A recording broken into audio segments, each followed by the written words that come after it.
Hi friends, ಎಲ್ಲರಿಗೂ ನಮಸ್ಕಾರ. Welcome back to my channel. ಇವತ್ತು ಬಂದುಬಿಟ್ಟು ನಾನು ಜುಕ್ಕಿ ಮಿಷಿನ್ ಬಗ್ಗೆ ಮಾಹಿತಿನ ಕೊಡ್ತಾ ಇದ್ದೀನಿ. ಅಂದರೆ ನಾನು ಕಳೆದ ಬ್ಲಾಗ್ನಲ್ಲಿ ಜುಕ್ಕಿ ಮಿಷಿನ ತೋರಿಸಿದ್ದೆ. ಸುಮಾರು ಜನ ನನಗೆ ಕ್ವಶನ್ನ ಕೇಳಿದ್ರಿ, ಅಂದರೆ ಪ್ರೈಸ್ ಎಷ್ಟಾಗುತ್ತೆ, ಏನು ಕಾಸ್ಟ್ ಬೀಳುತ್ತೆ ಅಂತ ಕೂಡ ಸುಮಾರು ಜನ ಕೇಳಿದ್ರಿ. ಹಾಗೆ ಸುಮಾರು ಜನ ಫೋನ್ನ ಮಾಡಿದ್ರಿ ನನಗೆ. ಹಾಗಾಗಿ ನಾನು ಎಲ್ಲರಿಗೂ ಕೂಡ ಹೇಳಿದ್ದೀನಿ. ನಾನು ಆ ವ್ಲಾಗ್ನಲ್ಲೇ ಹೇಳಿದ್ದೀನಿ, ಬಟ್ ಯಾರು ಪೂರ್ತಿಯಾಗಿ ವಿಡಿಯೋ ನೋಡಿದ್ರೆ ಗೊತ್ತಾಗುತ್ತೆ. ಸುಮ್ಮನೆ ನೀವು ಸ್ವಲ್ಪ ನೋಡಿಬಿಟ್ರೆ ಗೊತ್ತಾಗಲ್ಲ. ಕೊನೆವರೆಗೂ ವಿಡಿಯೋಗಳನ್ನ ನೋಡಿದ್ರೆ ಅದ್ರ ಬಗ್ಗೆ ನಾವು ಕನ್ಫರ್ಮ್ ಆಗಿ ಮಾಹಿತಿನ ಕೊಟ್ಟಿರ್ತೀವಿ. ಹಂಗಾಗಿ ಅದು ಗೊತ್ತಿಲ್ಲ ಅಂತ ಹೇಳ್ಬಿಟ್ಟು ನಾನು ಇವಾಗ ವೀಡಿಯೋನ ಮಾಡ್ತಾ ಇದ್ದೀನಿ. ಜುಕ್ಕಿ ಮಿಷಿನ್ ಬಂದುಬಿಟ್ಟು ಸೆಕೆಂಡ್ಸ್ ಮಿಷಿನು ನಮ್ಮ ಹತ್ರ ಅವೈಲೇಬಲ್ ಇರೋದು, ಮತ್ತು ಫಸ್ಟ್ ಮಿಷಿನು ಕೂಡ ಅವೈಲೇಬಲ್ ಇದೆ. ಅದನ್ನು ಕ್ಲಿಯರಾಗಿ ನಾನು ಮೆನ್ಷನ್ನ ಮಾಡ್ತೀನಿ. ವೀಡಿಯೋನ ಕೊನೆವರೆಗೂ ಎಲ್ಲೂ ಸ್ಕಿಪ್ ಮಾಡ್ತೀನಿ ನೋಡಿ, ಕ್ಲಿಯರಾಗಿ ನಿಮಗೆ ಅರ್ಥ ಆಗುತ್ತೆ. ನನ್ನ ಚಾನಲ್ನ ಯಾರೆಲ್ಲ ನೋಡ್ತಾ ಇದ್ದರೆ ಪ್ಲೀಸ್ ಒಂದು ಲೈಕ್ ಕೊಡಿ, ಹಾಗೆ ಸಬ್ಸ್ಕ್ರೈಬ್ ಮಾಡಿಕೊಂಡು ಚಾನಲ್ನ ನೋಡಿ. ಬಂದ್ಬಿಟ್ಟು ಇವಾಗ ನಾನು ನಿಮಗೆ ಫಸ್ಟ್ ಮಿಷಿನ ತಿಳಿಸ್ಬಿಡ್ತೀನಿ. ಜಾಕ್ ಮಿಷಿನ್ ಬಂದುಬಿಟ್ಟು ನಿಮಗೆ ಫಸ್ಟ್ ಕ್ವಾಲಿಟಿ ಅಂದರೆ ನಿಮಗೆ ಫಸ್ಟಲ್ಲಿ ಬಂದುಬಿಟ್ಟು ವಿತ್ ಟ್ರಿಮ್ಮಿಂಗ್ ಬೇಕು ಅಂತ ಅಂದರೆ 25,500 ಬೀಳ್ತಾ ಇದೆ ನಿಮಗೆ ಜಾಕ್ ಮಿಷಿನು. ನಿಮಗೆ ಟ್ರಿಮ್ಮಿಂಗ್ ಬೇಡ, ವಿತೌಟ್ ಟ್ರಿಮ್ಮಿಂಗ್ ಬೇಕು ಅಂತ ಅನ್ನೋದಾದರೆ 22,500 ಬೀಳ್ತಾ ಇದೆ, ಅಂದರೆ ಫಸ್ಟ್ ಕ್ವಾಲಿಟಿ ಅಂತಂದರೆ ನಿಮಗೆ ಹೊಸ ಮಿಷಿನು. ಇನ್ನು ಸೆಕೆಂಡ್ಸಿಗೆ ಬಂತು ಅಂತಂದರೆ 13,500 ಬೀಳ್ತಾ ಇದೆ ನಿಮಗೆ ಸೆಕೆಂಡ್ಸ್ ಮಿಷಿನು. ನಿಮಗೆ ನೋಡುವಾಗೆ ಒಂದ್ಸಲ ಕ್ಲಿಯರಾಗಿ ನೋಡ್ಕೊಳ್ಳಿ.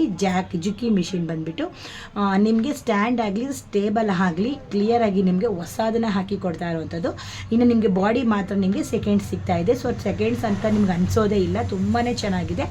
ನೀವು ಸಾಮಾನ್ಯವಾಗಿ ಬೇರೆ ಕಡೆಲ್ಲ ನೋಡಿರ್ಬೋದು, ಸೆಕೆಂಡ್ಸ್ ಮಿಷಿನ್ ಬಂದುಬಿಟ್ಟು ಪೆಟ್ಲತ್ತೆಲ್ಲ ಒಡೆದೋಗ್ಬಿಟ್ಟಿರುತ್ತೆ, ಪೇಂಟ್ ಹೋಗ್ಬಿಟ್ಟಿರುತ್ತೆ, ಸೆಕೆಂಡ್ಸ್ ಆಗಿರ್ತಾರೆ, ಟೇಬಲ್ ಕೂಡ ಹೊಟ್ಟೋಗಿರುತ್ತೆ, ಅವ್ರು ಆಲ್ಮೋಸ್ಟ್ ಎಲ್ಲ ಯೂಸ್ ಮಾಡಿ ಫುಲ್ಲು ಹೋಗ್ಬಿಟ್ಟಿರುತ್ತೆ. ಸೆಕೆಂಡ್ಸ್ ಮಿಷಿನಲ್ಲಿ ನೀವು ನೋಡಿರ್ಬೋದು, ನಾನೇನು ಹೇಳೋವಂಥ ಅವಶ್ಯಕತೆ ಇಲ್ಲ, ನಿಮಗೆ ಗೊತ್ತಿರುತ್ತೆ. ಪವರ್ ಮಿಷಿನೇ ಆಗಲಿ, ಲೆಗ್ ಮಿಷಿನ್ಗಳೇ ಆಗಲಿ, ಯಾವುದೇ ಒಂದು ಮಿಷಿನು ನೀವು ಓರ್ಲಾಕಿ ತೊಗೊಳ್ಳಿ, ಜಿಗ್ಜಾಗೆ ತೊಗೊಳ್ಳಿ, ನೀವು ಯಾವುದೇ ತೊಗೊಂಡ್ರೂ ಕೂಡ ನಿಮಗೆ ಎಲ್ಲ ಆಲ್ಮೋಸ್ಟ್ ಹೋಗ್ಬಿಟ್ಟಿರುತ್ತೆ. ನಮ್ಮಲ್ಲಿ ಪವರ್ ಮಿಷಿನ್ ಬಂದುಬಿಟ್ಟು ತುಂಬಾ ಕ್ಲೀನಾಗಿದೆ. ಹೊಸ ಟೇಬಲ್ಲು, ಹೊಸ ಸ್ಟ್ಯಾಂಡು, ಹೊಸದನ್ನು ಹಾಕಿ ನೀಟಾಗಿ ನಾವು ಫಿಟ್ ಮಾಡಿದ್ದೀವಿ. ಇನ್ನು ಮೇಲ್ಗಡೆ ಇದು ಮಾಡಿಬಿಟ್ಟು ಬಾಡಿ ಬಂದುಬಿಟ್ಟು ಮಾತ್ರ ನಿಮಗೆ ಸೆಕೆಂಡ್ಸು. ಅದನ್ನು ನಿಮ್ಗೆ ಸೆಕೆಂಡ್ಸ್ ಅಂತ ಅನ್ಸೋದೇ ಇಲ್ಲ. ನಾವು ಫಿಟ್ ಮಾಡಿ ಇಟ್ಟಾಗ ಸುಮಾರು ನಮಗೆ ಕೇಳಿದ್ದು ಹೊಸ ಮಿಷಿನ್, ಇದು ಹೊಸ ಮಿಷಿನ್ ಅಂತಲೇ ಅಂದಿದ್ದು. ಹಳೆ ಮಿಷಿನ್ ಅಂದರೆ ಯಾರೂ ಕೂಡ ನಂಬಲೇ ಇಲ್ಲ. ಸುಳ್ಳು ಹೇಳ್ತೀರಾ, ಅದು ಹೊಸ ಮಿಷಿನು, ಅವಾಗ ಹಳೆ ಮಿಷಿನ್ ಅಂತ ಇದ್ದೀರಾ ಅಂತ ಎಷ್ಟು ಜನ ಹೇಳಿದ್ರು ಅಂದರೆ. ನಾವು ತಂದಿದ್ದು ದಿನಾನೇ 2 ಸೇಲ್ ಆಗಿದೆ. ಅಂದರೆ ನಾವು ಇವಾಗಿಂದ ಸೇಲ್ ಮಾಡ್ತಿರೋದಲ್ಲ, ನಾವು 21 ವರ್ಷಗಳಿಂದನೂ ನಮ್ಮ ಯಜಮಾನರು ಇದೇ ಒಂದು ಬಿಸ್ನೆಸ್ಸಲ್ಲಿ ಮುಂದುವರಿತಾ ಬಂದಿರೋದು. ಮಿಷಿನ್ ಸೇಲ್ ಆಗಿರ್ಬೋದು, ಸರ್ವಿಸ್ ಆಗಿರ್ಬೋದು, ಪ್ರತಿಯೊಂದು ಕೂಡ ನಮ್ಮವರೇ ಮಾಡೋದ್ರಿಂದ ನಾನು ನಿಮಗೆ ಹೇಳಿದ್ದೀನಿ. ನಾನು ಫಸ್ಟ್ ಕೆಲವು ವ್ಲಾಗ್ಗಳಲ್ಲೇ ಹೇಳಿದ್ದೀನಿ, ನಮ್ಮ ಯಜಮಾನರು ಮಾಡೋದು ಮಿಷಿನ್ನು ಸೇಲ್ ಆಗಿರ್ಬೋದು, ಸರ್ವಿಸ್. ಬಟ್ ನಾನು ತೋರಿಸಿಲ್ಲ, ನನಗೆ ಬರೀ ಎಂಬ್ರಾಯ್ಡಿಂಗ್ ಬಗ್ಗೆನೇ ಮಾಹಿತಿ ಕೊಡ್ತಾ ಇದ್ದೆ. ಸುಮಾರು ಜನ ಕೇಳಿದ್ರಿ. ಹಾಗಾಗಿ ಇವತ್ತು ನಾನು ನಿಮಗೆ ತೋರಿಸಿ, ಮತ್ತು ನಾನು ಶಾಪ್ ಟೂರ್ ಕೂಡ ಮಾಡಿದ್ದೀನಿ.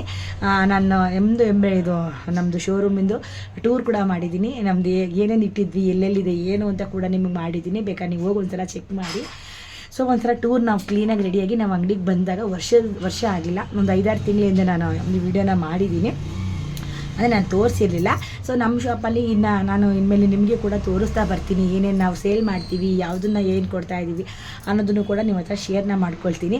ಸುಮಾರು ಜನ ಕೇಳ್ತಾ ಇದ್ರಿ, ನೀವು ಅಂಗಡಿಲಿ ಏನು ಬಿಸ್ನೆಸ್ ಮಾಡ್ತೀರಾ, ಬರೀ ಎಂಬ್ರಾಯ್ಡಿಂಗ್ ಮಾಡ್ತೀರಾ ಅಂತ ಕೂಡ ಕೇಳ್ತಾ ಇದ್ರಿ. ಇದನ್ನು ನಾನು ತೋರಿಸಿರಲಿಲ್ವಲ್ಲ, ಹಾಗಾಗಿ ಕೆಲವರಿಗೆ ಡೌಟ್ಸ್ ಇದೆ. ಇನ್ಮೇಲೆ ಅದನ್ನು ಕ್ಲಿಯರ್ ಮಾಡ್ತೀನಿ, ನಿಮ್ಗೆ ತೋರಿಸ್ತೀನಿ ಯಾವ್ಯಾವ ಮಿಷಿನ್ ಇಟ್ಟಿದ್ದೀವಿ, ಆಮೇಲೆ ಏನನ್ನ ಸೇಲ್ ಮಾಡ್ತಾಯಿದ್ದೀವಿ, ಯಾವುದನ್ನ ಸರ್ವಿಸ್ ಮಾಡ್ತಾಯಿದ್ದೀವಿ ಅನ್ನೋದನ್ನು ಕೂಡ ನಿಮ್ಮ ಹತ್ರ ಇವತ್ತು ಈ ವಿಡಿಯೋದಲ್ಲಿ ಇವತ್ತಿಂದ ಶೇರ್ ಮಾಡ್ಕೊಳ್ತೀನಿ. ಇನ್ನು ಮುಂದೆ ಕೂಡ ನಿಮಗೆ ತೋರಿಸ್ತಾ ಹೋಗ್ತೀನಿ, ಮತ್ತು ಯಾವ್ಯಾವ ಮಿಷಿನ್ನ ಸೇಲ್ ಮಾಡ್ತೀವಿ ಅನ್ನೋದನ್ನು ಇವತ್ತಿನ ವಿಡಿಯೋದಲ್ಲಿ ನಿಮಗೆ ತೋರಿಸ್ತೀನಿ. ಇನ್ನು ನಿಮಗೆ ಫಸ್ಟ್ ಬಂದುಬಿಟ್ಟು ಇವಾಗ ಜುಕ್ಕಿ ಮಿಷಿನ ತೋರಿಸ್ಬಿಡ್ತೀನಿ. ಅದನ್ನು ಫಸ್ಟ್ ನೀವು ನೋಡ್ಕೊಂಡು ಬನ್ನಿ, ಆಮೇಲೆ ಅದ್ರ ಬಗ್ಗೆ ನಾನು ಕ್ಲಾರಿಟಿನ. ಇನ್ನು ತುಂಬಾ ಚೆನ್ನಾಗಿರುವಂತಹ ಜುಕ್ಕಿ ಮಿಷಿನು ಒಂದು 15 ಪೀಸ್ಗಳನ್ನು ನಾವು ತಗೊಂಡು ಬಂದಿದ್ವಿ. ಇನ್ನು ತಗೊಂಡು ಬಂದಿದ್ದ ದಿನಾನೇ 2 ಮಿಷಿನು ಸೇಲ್ ಆಗೋಯ್ತು. ಅಂದರೆ ತಂದ ದಿನಾನೇ ನಾವು ಮಾರನೆಗೆ ತಂದು ಎಲ್ಲ ಆಗೋಷ್ಟಲ್ಲಿ ನೈಟ್ ಆಗೋಗಿತ್ತು. ಇನ್ನು ಬೆಳಗ್ಗೆ ಫಿಟ್ ಮಾಡಿ ಇಟ್ಟಿದ್ವಲ್ವಾ, ಆವತ್ತಿನ ದಿನ ಫುಲ್ 2 ಮಿಷಿನ್ಗಳು ಕೂಡ ತುಂಬ ಸೇಲ್ ಆಗೋಯ್ತು. ಇನ್ನು 13 ಮಿಷಿನ್ ಬಂದುಬಿಟ್ಟು ಸ್ಟಾಕ್ ಇರೋವಂಥದ್ದು. ಎಲ್ಲ ಟೈಮು ಈ ಥರ ಮಿಷಿನ್ಗಳೇ ಬರಲ್ಲ, ಕೆಲವೊಂದು ಟೈಮು ಹೆಚ್ಚು ಕಮ್ಮಿ ಇರುತ್ತೆ. ಬಟ್ ಈ ಸಲ ಬಂದಿರೋ ಮಿಷಿನ್ಗಳು ತುಂಬಾ ಚೆನ್ನಾಗಿದೆ. ನೀವು ನೋಡ್ತಾ ಇರ್ಬೋದು, ಎಲ್ಲೂ ಕೂಡ ಒಂದು ಚೂರು ಸ್ಕ್ರ್ಯಾಚ್ ಸ್ಕ್ರಾಚಸ್ ಇಲ್ಲ. ನಾನು ನೋಡ್ದಂಗೆ ಅವತ್ತು ತಂದಿದ್ದ ದಿನ ಮಾರನೆಗೆ ಮಿಷಿನ ನಾವು ಜೋಡಿಸಿದಾಗ ಎಲ್ಲರೂ ಬಂದುಬಿಟ್ಟು ಫಸ್ಟ್ ಮಿಷಿನ್ ಇದು ಸೆಕೆಂಡ್ಸ್ ಅಂದರೆ ಯಾರೂ ಕೂಡ ನಂಬ್ತಾ ಇಲ್ಲ.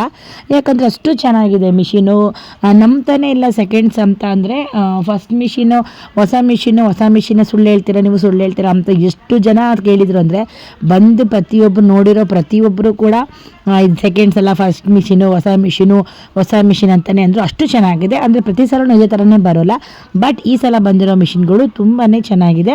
ಮತ್ತು ಇದಕ್ಕೆ ಬಂದುಬಿಟ್ಟು ನಿಮಗೆ ಹೊಸ ಸ್ಟ್ಯಾಂಡನ್ನು ಹಾಕಿ ಕೊಡ್ತಾ ಇರೋವಂಥದ್ದು. ನೀವು ನೋಡ್ತಾ ಇರ್ಬೋದು, ಇಲ್ಲಿ ನಿಮಗೆ ಬಾಡಿ ಮಾತ್ರ ಹಳೇದು ಮತ್ತು ಸ್ಟ್ಯಾಂಡು ಅಲ್ಲಿಗೆ ಎಲ್ಲ ನಿಮಗೆ ಹೊಸದೇ ಸಿಗುತ್ತೆ.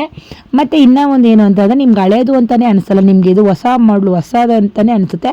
ಪೆಟ್ಲೆಲ್ಲ ನೀವು ನೋಡ್ತಾ ಇರ್ಬೋದು, ಒಂದು ಚೂರು ಕೂಡ ಸ್ಕ್ರಾಚಸ್ ಇಲ್ಲ, ಯಾಕಂದರೆ ಹೊಸದೇ ನಾವು ಹಾಕಿ ಕೊಡ್ತಾ ಇರೋವಂಥದ್ದು. ಇನ್ನು ನಾವು ಪ್ರತಿಯೊಂದು ಇದಕ್ಕೆಲ್ಲ ಐಟಮ್ನ ಹೊಸದಾಕಿ ಕೊಡ್ತಾ ಇದ್ದೀವಿ. ಇನ್ನು ಗಾರ್ಮೆಂಟ್ಸಲ್ಲಿ ಹೊಲಿತಾ ಇರ್ತಾರೆ, ನೀವು ನೋಡಿರ್ತಾರೆ, ಗಾರ್ಮೆಂಟ್ಸಲ್ಲಿ ಹೊಲಿಯೋರು ಆರಾಮಾಗಿ ಗೊತ್ತಿರುತ್ತೆ ಅವ್ರಿಗೆ ಹೇಗೆ ಅಂತ ಹೇಳ್ಬಿಟ್ಟು ಗಾರ್ಮೆಂಟ್ಸಲ್ಲಿ ಹೊಲಿಯುವಂಥ ಮಿಷಿನ್ಗಳು. ಸೊ ಕೆಲವೊಂದೆಲ್ಲ ಪ್ಲೇಟ್ ಆಗಿರ್ಬೋದು, ಸೊ ಕೆಲವೊಂದು ದಾರ ಹಾಕೊಳ್ಳೋದು ಎಲ್ಲ ಕೂಡ ಹೊಸದು ಹಾಕಿ ರೆಡಿ ಮಾಡ್ಕೊಂಡು ಕೊಡ್ತಾ ಇರೋದು. ನಿಮ್ಗೆ ಯಾವುದೇ ಥರ ಪ್ರಾಬ್ಲಮ್ ಇರಲ್ಲ. ನೀವು ಒಂದು ವೇಳೆ ತೊಗೊಂಡ್ರು ಕೂಡ ಬರೀ ಹೊಲ್ಕೊಳ್ಬೇಕು, ಹಾಕೊಂಡು ಹೊಲಿತಾ ಇರಬೇಕು, ಅಷ್ಟು ಬಿಟ್ಟರೆ ಇನ್ನೇನು ಇಲ್ಲ. ಇನ್ನು ಪ್ರತಿಯೊಂದೂ ಇನ್ನು ಗಾರ್ಮೆಂಟ್ಸಲ್ಲಿ ರೆಡಿ ಆಗಿರುವಂಥ ಮಿಷಿನು, ಗಾರ್ಮೆಂಟ್ಸಲ್ಲಿ ಹೊಲಿದಿರುವಂಥ ಮಿಷಿನ್ಗಳು ಸಣ್ಣ ಪುಟ್ಟ ಪ್ರಾಬ್ಲಮ್ಸ್ ಇರುತ್ತೆ. ಸೊ ಅದನ್ನೆಲ್ಲ ನೀಟಾಗಿ ನೋಡಿ ಕ್ಲೀನಾಗಿ ಎಲ್ಲ ಏನು ಬೇಕು ಅಂತ ಪಿನ್ ಟು ಪಿನ್ ರೆಡಿ ಮಾಡ್ತಾ ಇದ್ದಾರೆ. ಸೊ ಹೋಗಿರೋ ಐಟಮ್ಸ್ ಎಲ್ಲನೂ ಕೂಡ ಹೊಸದು ಹಾಕಿ ನಿಮಗೆ ರೆಡಿ ಮಾಡಿ ಕೊಡ್ತಾ ಇರೋವಂಥದ್ದು. ಸೊ ತುಂಬಾ ಚೆನ್ನಾಗಿದೆ. ಸಾಮಾನ್ಯವಾಗಿ ಫಸ್ಟ್ ಅಂತ ಒಂದು ಲೆಕ್ಕ ಹಾಕಿದಾಗ ಒಂದು 25,000, ಆಮೇಲೆ ಕೆಲವೊಂದು ಚಿಕ್ಕದು ನೋಡ್ತೀವಿ ಅಂತ ಅನ್ನೋದಾದರೆ ಒಂದು 23,000 ಆ ಥರ ನಿಮಗೆ ಬರುತ್ತೆ. ಮತ್ತು ಇದು ಬಂದುಬಿಟ್ಟು ನಿಮಗೆ ವಿತ್ ಟ್ರಿಮ್ಮಿಂಗ್ ಬರ್ತಾ ಇದೆ, ಟ್ರಿಮ್ಮಿಂಗ್ ಇರೋದಿಲ್ಲ ನಿಮಗೆ ಹೊಸ ಮಿಷಿನಲ್ಲಿ. ಮತ್ತು ನಾವು ನ್ಯೂ ಮಿಷಿನಲ್ಲಿ ಮಾತ್ರ ಅವೈಲೇಬಲ್ ಇರೋವಂಥದ್ದು ಟ್ರಿಮ್ಮಿಂಗು. ಇದಕ್ಕೆಲ್ಲ ನಿಮಗೆ ಟ್ರಿಮ್ಮಿಂಗ್ ಎಲ್ಲ ಬರೋದಿಲ್ಲ. ತುಂಬಾ ಚೆನ್ನಾಗಿರುತ್ತೆ ಮಿಷಿನು. ನೀವು ನೋಡ್ತಾ ಇರ್ಬೋದು, ಬಾಕ್ಸ್ ಪೀಸನ್ನೇ ಓಪನ್ ಮಾಡಿ ಬಾಕ್ಸ್ ಪೀಸಲ್ಲಿ ನಾವು ಸ್ಟ್ಯಾಂಡ್ನ ಫಿಟ್ ಮಾಡ್ತಾ ಇರೋದು. ಈಗ ನೀಟಾಗಿ ಸ್ಟ್ಯಾಂಡ್ ಎಲ್ಲ ರೆಡಿ ಆಗಿದೆ. ಅವೆಲ್ಲ ಮಿಷಿನ್ ರೆಡಿ ಮಾಡ್ತಾ ಇದ್ದಲ್ವಾ, ಫೈನಲಿ ಎಲ್ಲ ರೆಡಿ ಮಾಡಿಬಿಟ್ಟು ಸ್ಟ್ಯಾಂಡ್ ಕೂಡ ಫಿಟ್ ಮಾಡಿ ಇವಾಗ ನೀಟಾಗಿ ಜೋಡಿಸಿದ್ದಾರೆ. ಇನ್ನು ಹೊಲಿಗೆ ಹಾಕಿ ಕೂಡ ತೋರಿಸ್ತಾ ಇದ್ದಾರೆ ನೋಡಿ, ಹೊಲಿಗೆ ಹಾಕಿ ಕೂಡ ನಿಮ್ಗೆ ತೋರಿಸ್ತೀವಿ. ಕ್ಲೀನಾಗಿ ಒಂದು ಚೂರು ಕೂಡ ರಿಂಕಲ್ಸ್ ಬರಲ್ಲ, ಅಷ್ಟು ಚೆನ್ನಾಗಿ ಫಿನಿಶಿಂಗ್ ಬರುತ್ತೆ. ನಿಮಗೆ ಮಾಮೂಲಿ ಲೆಗ್ ಮಿಷಿನಲ್ಲಿ ಲೆಕ್ಕ ಹಾಕೊಳ್ಳೋದಾದರೆ ಪವರ್ ಮಿಷಿನ್ ಫಿನಿಶಿಂಗು ತುಂಬಾ ಚೆನ್ನಾಗಿದೆ ಅಂತಲೇ ಹೇಳ್ಬೋದು. ಬೇಕಾದ್ರೆ ಒಂದು ಪೀಸ್ ಇವಾಗ ಕ್ಲೀನಾಗಿ ಎಲ್ಲ ರೆಡಿಯಾಗಿ ಹೊಸ ಪ್ರತಿಯೊಂದು ಕೂಡ ನಿಮಗೆ ಹೊಸ ಮೆಟೀರಿಯಲ್ ಹಾಕಿಬಿಟ್ಟೆ ನಿಮಗೆ ಕೊಡ್ತಾ ಇರೋವಂಥದ್ದು. ಇವಾಗ ಒಂದು ಜಸ್ಟ್ ಒಂದು 13 ಪೀಸಸ್ ಸ್ಟಾಕ್ ಇರೋದು. ನಿಮಗೇನಾದರೂ ಬೇಕಂದರೆ ಫಸ್ಟು ನೀವು ಬುಕ್ನ ಮಾಡ್ಕೊಳ್ಳಿ. ನೋಡಿ ಇವಾಗ ಹೊಲಿತಾ ಇದ್ದಾರೆ, ನಿಮಗೆ ಸೌಂಡ್ ಕೂಡ ತೋರಿಸ್ತೀನಿ.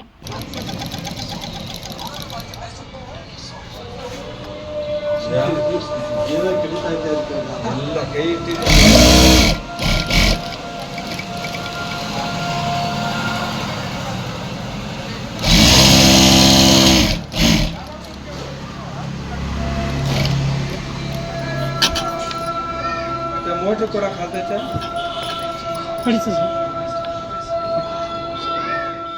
ಇನ್ನು ತುಂಬಾ ಚೆನ್ನಾಗಿದೆ. ನಿಮಗೆ ಕ್ಲಿಯರ್ ಆಗಿ ತೋರಿಸ್ತೀನಿ. ಬೇಗ ಬೇಗ ಆರ್ಡ್ರನ್ನ ಮಾಡ್ಕೊಳ್ಳಿ. ಇನ್ನು ಬರ್ತಾ ಎಲ್ಲ ಮುಗಿಸ್ಕೊಂಡು ಬರ್ಬೇಕಾದ್ರೆ ಕಬಾಬ್ ತೊಗೊಂಡು ಬಂದಿದ್ವಿ. ಸುಮಾರು ದಿನ ಆಗಿತ್ತು ಕಬಾಬ್ ತಿಂದು. ಇನ್ನು ಮಾಮೂಲಿ ಮನೆಗೆ ಸಾರು ಬಿರಿಯಾನಿ ಮಾಡ್ಕೊಂಡಿದ್ದಷ್ಟೇ, ಕಬಾಬ್ ಅಂತೂ ತಿಂದಿದ್ದೆ ಸುಮಾರು ದಿನ ಆಗುತ್ತೆ. ಅದಕ್ಕೆ ಇವತ್ತು ಬರಬೇಕಾದ್ರೆ ಒಂದು 100 ರೂಪಾಯಿಗೆ ಕಬಾಬ್ನ ತಂದಿದ್ವಿ.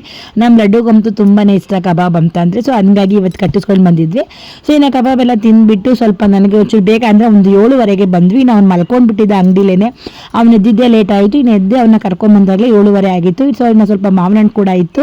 ಮಾವಿನ ಹಣ್ಣು ಯಾರೋ ಕೊಟ್ಟಿದ್ರು, ಬಟ್ ಅದು ಮಾವಿನ ಹಣ್ಣು ಸ್ವಲ್ಪ ನನಗೆ 3 ದಿನ ಇಟ್ಬಿಟ್ಟೆ, ಅದು ಸ್ವಲ್ಪ ವೇಸ್ಟ್ ಆಗಿಬಿಟ್ಟಿದೆ. ತುಂಬಾ ಬೇಜಾರಾಯಿತು ನನಗೆ. ಆ್ಯಕ್ಚುಲಿ ಮಾವಿನ ಹಣ್ಣು ಈಗ 2 ದಿನ ಚಿಕನ್ ತಿಂದ್ಬಿಟ್ಟು ಮಾವಿನ ಹಣ್ಣು ಸ್ವಲ್ಪ ತಿನ್ನೋಕ್ಕಾಗಲಿಲ್ಲ. ಹಾಗಾಗಿ ಸ್ವಲ್ಪ ನನಗೆ 1-2 ಹಣ್ಣು ಸ್ವಲ್ಪ ವೇಸ್ಟ್ ಆಗಿಬಿಟ್ಟಿತ್ತು. ಸೊ ಏನೂ ಮಾಡೋಕ್ಕಾಗಲ್ಲ, ಕೆಲವೊಂದು ಟೈಮು ಈ ಥರ ಕೂಡ ಆಗುತ್ತೆ. ಇದೇ ನೀವು ನೋಡಿದ್ರಿ ಅಲ್ವಾ ಜುಕ್ಕಿ ಮಿಷಿನು ಸೆಕೆಂಡ್ಸು.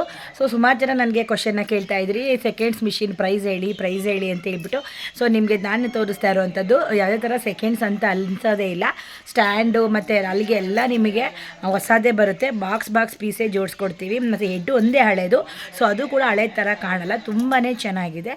ನೀವು ಆರಾಮಾಗಿ ನೀವು ತಗೊಳ್ಬೋದು. 13,500 ರೂಪಾಯಿ ನಿಮಗೆ ಈ ಒಂದು ಮಿಷಿನ್ ಪ್ರೈಸ್ ಬರುತ್ತೆ. ಮತ್ತು ನಿಮಗೆ ಮೋಟ್ರು ಕೂಡ ತೋರಿಸ್ತೆ ಅಲ್ವಾ. ಸೊ ಹೊಸ ಸರ್ವೆ ಮೋಟರ್ನ ಹಾಕಿ ನಿಮಗೆ ಹೊಸದು, ಅದು ಕೂಡ ನಿಮಗೆ ಹಳೇದಲ್ಲ, ಹಸು ಕೂಡ ಸರ್ವೆ ಮೋಟರ್ ನಿಮಗೆ ಹೊಸದನ್ನು ಹಾಕಿ ಕೊಡ್ತಾ ಇದ್ದೀವಿ. ಅಂದರೆ ಸ್ಟಾಕು ಒಂದೇ ಥರ ಇರಲ್ಲ, ಬರ್ತಾ ಚೇಂಜಸ್ ಆಗ್ತಾನೆ ಇರುತ್ತೆ. ಇವಾಗ ನಮ್ಮ ಹತ್ರ ಒಂದು 15 ಪೀಸ್ಗಳು ನಮ್ಮ ಹತ್ರ ಸ್ಟಾಕ್ ಇದೆ. ಸೊ ನೀವು ಯಾರು ಬೇಕಾದರೆ ನೀವು ನನಗೆ ಮೆಸೇಜ್ನ ಮಾಡಿ, ನಿಮ್ಗೆ ಹಾಗೆ ನೀವು ತೊಗೊಳ್ಳಿ. ಮತ್ತು ನಿಮ್ಗೆ ಯಾರು ಒಂದು ವೇಳೆ ದೂರ ಇದ್ದರೆ ಕೂಡ ನೀವು ಕೊರಿಯರ್ ಬೇಕು ಅಂತ ಅನ್ನೋದಾದರೆ ಕೊರಿಯರ್ ಬೇಕಾದರೂ ಮಾಡ್ತೀವಿ, ಬಟ್ ನೀವು ಅಮೌಂಟ್ನ ಹಾಕಬೇಕಾಗುತ್ತೆ. ಫೋನ್ಪೇಲಿ ಅಮೌಂಟ್ ಹಾಕಿದಾಗ ನಿಮಗೆ ನಿಮ್ಮ ಯಾವ ಊರು ಅಡ್ರೆಸ್ನ ತೊಗೊಂಡು ನಿಮಗೆ ಕೊರಿಯರ್ನ ನಾವು ಮಾಡ್ತೀವಿ. ಕೊರಿಯರ್ ಕೂಡ ಇರುತ್ತೆ ನಿಮಗೆ. ಯಾಕಂದರೆ ಸುಮಾರು ಜನ ಪವರ್ ಮಿಷಿನ್ನ ಕೇಳ್ತಾ ಇರ್ತಾರೆ. ಪವರ್ ಮಿಷಿನ್ ಅಂದರೆ ಒಂಥರ ಮನೇಲಿ ಚಿನ್ನ ಇದ್ದಂಗೆ ಅಂತಲೇ ಹೇಳ್ಬೋದು. ಅಂದ್ಕೊಳ್ತಾ ಇರ್ತಾರೆ ಎಷ್ಟು ಜನ ಪವರ್ ಮಿಷಿನ್ ತೊಗೊಳ್ಬೇಕು ಅಂತೇಳಿ. ಕೆಲವರು ಫಸ್ಟ್ ತೊಗೊಳಕ್ಕಾಗಿಲ್ಲ ಅಂತ ಅಂದರು ಸೆಕೆಂಡ್ಸಲ್ಲಿ ತೊಗೊಂಡು ನೀವು ಆರಾಮಾಗಿ ವರ್ಕ್ನ ಮಾಡ್ಕೊಳ್ಬೋದು. ತುಂಬ ಈಸಿಯಾಗಿ. ಬ್ಲೌಸ್ ಹೊಲಿಯೋರ್ಗಂತೂ ತುಂಬಾ ಬೆಸ್ಟ್ ಅಂತ ಹೇಳ್ತೀನಿ. ಒಂದು ಚೂರು ಕೂಡ ರಿಂಕಲ್ಸ್ ಬರೋದಿಲ್ಲ ಪವರ್ ಮಿಷಿನ್ ಹೊಲಿಯೋದ್ರಿಂದ. ಒಂದು ಚೂರು ಕೂಡ ರಿಂಕಲ್ಸ್ ಅನ್ನೋದು ಬರಲ್ಲ. ಫಿನಿಶಿಂಗ್ ತುಂಬಾ ಚೆನ್ನಾಗಿ ಬರುತ್ತೆ ಪವರ್ ಮಿಷಿನ್ಗಳಲ್ಲಿ. ಸೊ ಸುಮಾರು ಜನ ಆಸೆ ಪಡ್ತಾ ಇರ್ತಾರೆ, ಸೊ ಕೇಳ್ತಾ ಇರ್ತೀರಲ್ವ. ಸೊ ನಿಮ್ಗೆ ಏನಾರು ಬೇಕು ಅಂದರೆ ನನಗೆ ಕಮೆಂಟ್ನ ಮಾಡಿ. ನಿಮ್ಗೆ ಏನಾರು ಮಿಷಿನ್ ಬೇಕು ಅಂತ ಅನ್ನೋದಾದರೆ ಸೊ ನನಗೆ ವಾಟ್ಸಪ್ ನಂಬರ್ ನನಗೆ ಕೊಟ್ಟಿದ್ದೀನಿ, ನಾನು ಡಿಸ್ಕ್ರಿಪ್ಷನಲ್ಲಿ ಕೊಟ್ಟಿರ್ತೀನಿ. ನನಗೆ ಕಾಲ್ ಮಾಡಿ ನಿಮಗೆ ಯಾವ ಥರ ಬೇಕು, ಏನು ಸರ್ವಿಸ್ ಬೇಕು ಅಂತ ಕೇಳಿದ್ರೆ ಖಂಡಿತವಾಗ್ಲೂ ನಿಮಗೆ ಆನ್ಸರ್ನ ಮಾಡ್ತೀನಿ. ಸೊ ನಿಮಗೆ ವಿಡಿಯೋ ಇಷ್ಟ ಆಗಿದೆ ಅಂತ ಅಂದ್ಕೊಳ್ತೀನಿ. ಇಷ್ಟ ಆಗಿದ್ದರೆ ಲೈಕ್ ಮಾಡಿ, ಕಮೆಂಟ್ ಮಾಡಿ, ಶೇರ್ ಮಾಡಿ, ಹಾಗೆ ಸಬ್ಸ್ಕ್ರೈಬ್ ಮಾಡ್ಕೊಳ್ಳಿ. ಮುಂದಿನ ವೀಡಿಯೋದಲ್ಲಿ ಸಿಗ್ತೀನಿ. ಅಲ್ಲಿವರೆಗೂ ಎಲ್ಲರಿಗೂ ಟೇಕ್ ಕೇರ್, ಬಾಯ್.